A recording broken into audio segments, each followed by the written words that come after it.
रायगड महाराष्ट्रासह देश विदेशातील ताज्या बातम्या पाहण्यासाठी मॅक्स इंडिया लाईव्ह चॅनलला सबस्क्राईब करा आणि बेल आयकॉन दाबायला विसरू नका.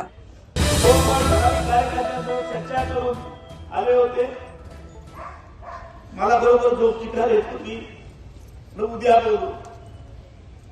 सकाळी मी उठल्यावर मी उठण्याच्या आधीच मी रोज लवकर उठतो 5 वाजता.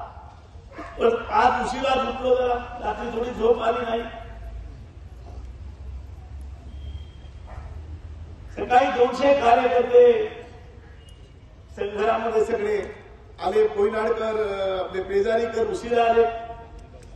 पुढे म्हणून आम्ही उशिरा बैठक सुरू केली. सर्वांनी मागणी केली, संध्याकाळी आम्हाला याची तुम्ही परवानगी द्या. मला तुमचा अभिमान वाटतो, तुमच्या निष्ठेबद्दल मला आदर वाटतो की ज्या पद्धतीची भूमिका आज तुम्ही या ठिकाणी घेतलेली आहे ती मी आयुष्यभर कधीही विसरणार नाही. एक वेगळी भूमिका घेऊन आपण काम केलं. 50 वर्ष मी या तालुक्यामध्ये काम करतोय. 17 वर्ष असताना मी पंचायत समितीचा मेंबर झालो होतो. 21 वर्षाचं कुटुंब नाव टाकून गावकीनी मला उमेदवारी दिली होती आणि उमेदवारी खरी यशवंत मास्तरना जाहीर केली होती. पण आंबेपूर गावकीनी, डोरपाड्या गावकीनी पुन्हा बैठक घेऊन मी तेव्हा रेतच्या कामामध्ये जिल्ह्यामध्ये सगळं फिरत होतो. रात्री आलो तर कळलं मला की उमेदवारी बदललेली आहे. पण मला बोलता येत नाही, काय नाही, मी कुठे आता उमेदवारी करू. लहान आहे तेव्हा शंकरराव वगैरे सगळी मंडळी होती. तालुक्यामध्ये वेगळं वातावरण होतं. तालुक्यामध्ये 14 गाव बचाव आंदोलन समितीचं आंदोलन होतं. त्यामुळे थळ मध्ये स्थानिकांना नोकऱ्या देण्याचं आंदोलन होतं आणि उसाच्या प्रकल्पाबद्दल आंदोलन होतं. एकतर्फी या ठिकाणी तालुक्यामध्ये साम्राज्य होतं. आपण तेव्हा 11च्या 11 जागा घेतल्या. एक वेगळं काम नवीन पिढीला कळलं पाहिजे, आम्ही केलं. बच्चूभाई मुकादम, मिलिशे डांबरे, शंकरराव म्हात्रे, मी अशी एक टीम रोज आम्ही पंचायत समितीमध्ये बसायचो आणि पैसे कोणाकडेच नसते. एसटीने मी पेजारीहून इथे यायचो, शंकरराव पण एसटीने यायचे आणि 2 ताटामध्ये 4 लोक जेवायचो. खरी आशीर्वाद हॉटेल होतं आपलं. आशीर्वाद हॉटेल होतं मारुती नाक्याचं, तिथे जेवायचो आणि खरोखर त्या पद्धतीने दिवसभर आम्ही काम करायचो. एक वेगळा आनंद, वेगळी जिद्द आणि चीड आमच्या मनामध्ये. ती लोक पावली. पंचायत समितीमध्ये आपण बरोबर लोकप्रतिनिधी निवडले नाही. लोकांना तिथे सन्मानाने वागणूक दिली पाहिजे. ज्या ठिकाणी आपण जातो, सरपंच आहात तुम्ही, प्रत्येक ठिकाणी सन्मानाने वागणूक दिली पाहिजे. कार्यकर्त्याला वाटलं पाहिजे की मी तिथे जावंसं वाटलं पाहिजे. ती भूमिका आहे. पण मी इथे जास्त बोलणार नाही, पण बोलणार पण नव्हतो. पण तुम्ही ज्या संख्येने आणि ज्या चिडीने इथे जमला त्यामुळे आम्ही या ठिकाणी मी बोलायला मागतोय. मी पुन्हा बोलणार आहे. पण आजच्या बैठकीमध्ये मला कळलं सुरेशला बोलता येत नाही. मला आज कळलं, मला आनंद वाटला. कारण चीड आहे. चिडीने आणि पेशाने आपण जे काम करतो ते काम मनापासून अंतःकरणपूर्वक असतं. मला सुरेशचा अभिमान वाटतो.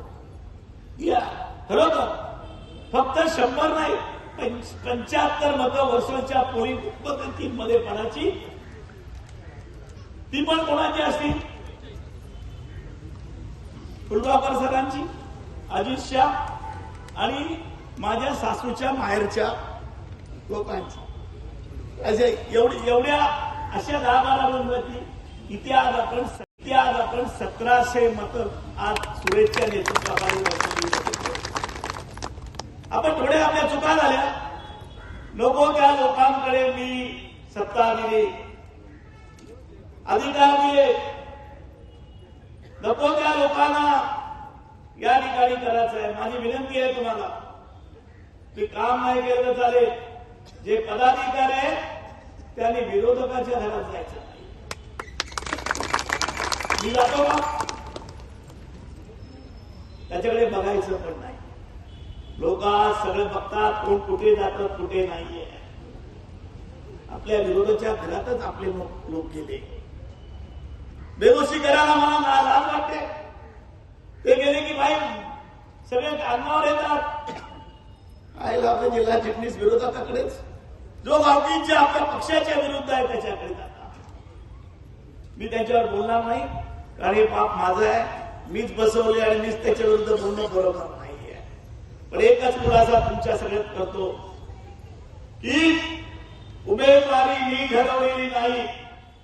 प्रत्येक विभागाची आपण बैठक घेतली, त्याच्यावर चर्चा केली, प्रत्येक जण आपण तिथे एकत्र बसलो, सहभोजन केलं आणि उमेदवारी ठरवलेली आहे का नाहीये.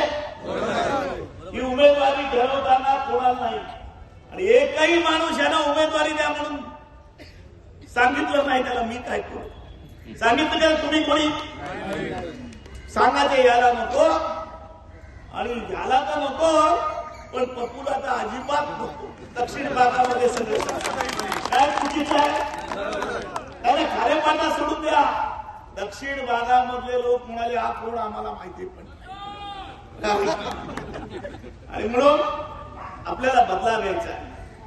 असा नाही बदला घ्यायचा. आता इतिहास आहे, आज संकष्टी आहे, तुम्हाला लवकर जायचं आहे मला माहिती आहे, पण आपल्याला बदला घ्यायचा आहे.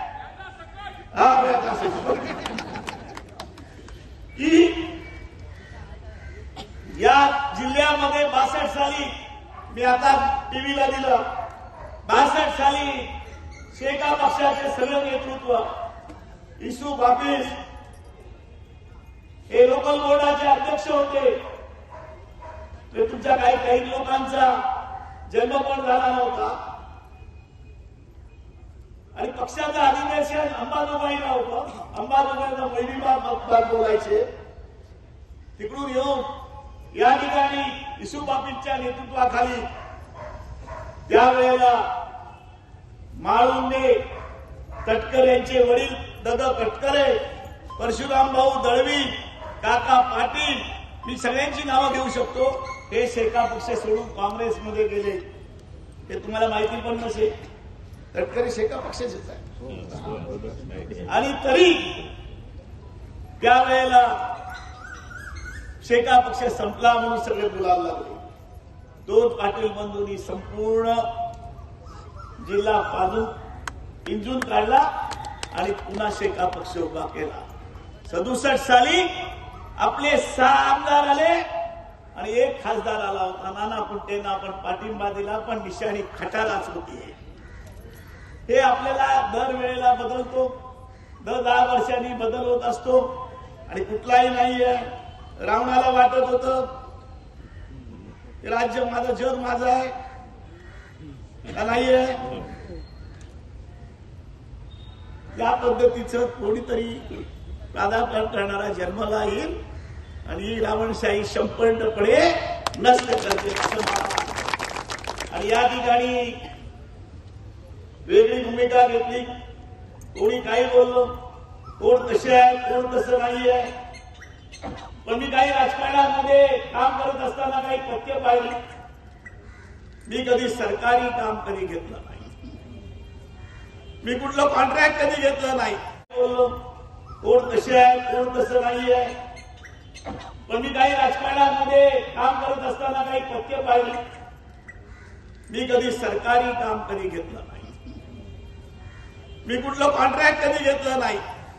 घेतलं का कधी आलो का तुमच्याकडे. माझं काम आहे हे राजकारणाविरहित आणि शासनाचं कुठलंही अडचण येणार नाही अशी कामं मी घेतली आणि माझे व्यवसाय उभे केले.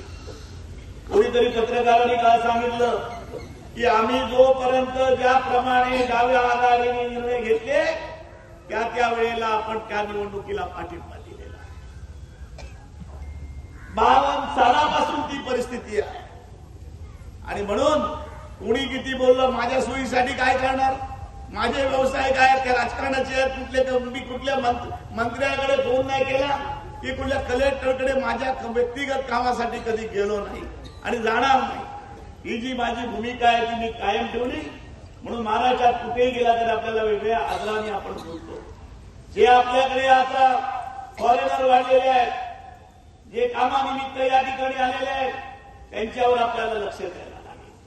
अजून 5च वर्ष आपल्याला बघायला लागेल. 5 वर्षानंतर हसीवला एवढंच होईल सरपंच. आणि तिथे बाहेरचे लोक सगळे येणार आहेत. आपण नगरण्य होणार ते किती वर्ष मी करतो आहे. मी कधी माझी जमीन कधी मी विकली नाही, म्हणजे माझी विकली नाही आणि मी जमिनीची दलाली कधी केली नाही. जे करत असतील आपले त्यांचं मन मी करणार नाही. कारण माझ्या आजोबांनी लोकांना जमिनी मिळवून दिलेल्या आहेत.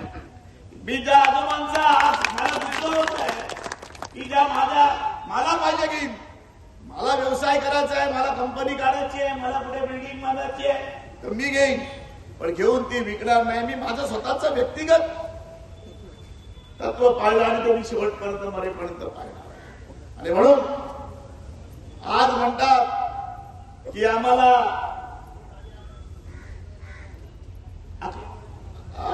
मला ऐकायला आज मिळालं, मी आज टीव्हीवर बघितलं नाही की आम्हाला विश्वासात घेत नाही, आम्हाला या ठिकाणी किंमत नाही.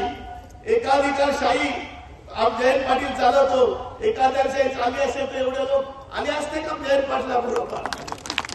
आज जयंत पाटला बरोबर एवढे लोक आहे, एक निष्ठानी आहे. कोण गेलं? प्रत्येक जण आपला कार्यकर्ता कोण होता, आपला सरपंच कोण होता?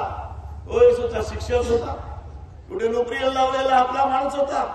तर काय प्रदीप नाईक काय नोकरीला नाहीये? प्रदीप नाईक खरा कामगार नेता होता आणि तो कामगार नेता म्हणून घडवला. त्याच्या कर्तृत्वावर आपण हिंदुस्थानामध्ये गेलो, त्यांनी बँक पुढे नेली आपली. हे काय करा, त्याची चौकशी करा सांगतात, ते तुम्ही विसरता. त्यांच्या इलेक्शनसाठी प्रदीप नाईक बेरजा मारून मारून कंटाळला तरी बेरीज जात नाहीये. तुम्हाला या ठिकाणी करायचं काय? मानसी मात्र वाईट आहे काय? मानसी मात्र वाईट आहे, तुम्हाला मान्य नाही? मानसी मात्र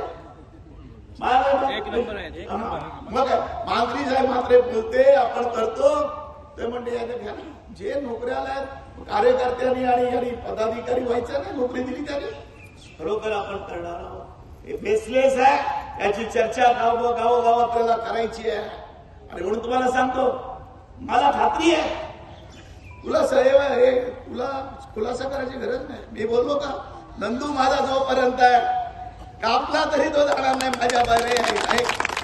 आणि प्रत्येक गोष्ट घरातली वगैरे माझा नंदूचं नातं वेगळं आहे. हक्कानी सांगणार आणि करणार. त्याच्यानंतर तुम्ही नंदूचं अधिकार मला तुम्ही दिले पाहिजे हे लक्षात ठेवा. पण नंदू आहे तोपर्यंत मी जागावला घाबरत नाही.